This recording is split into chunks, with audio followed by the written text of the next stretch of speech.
বৎস, তোমার কি হয়েছে? তুমি কাঁদছো কেন? বাবা, আমার সাবনটা এই জলের মধ্যে হারিয়ে গেছে।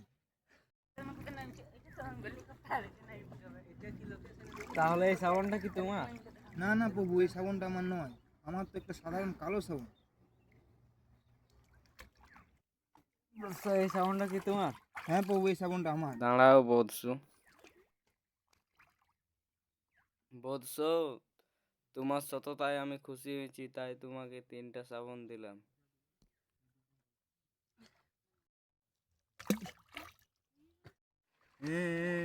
আমার সাবানটা হারিয়ে গেল। তোমার এই 3টা সাবানের মধ্যে কোনটা? আমার গোলাপি সাবানটা।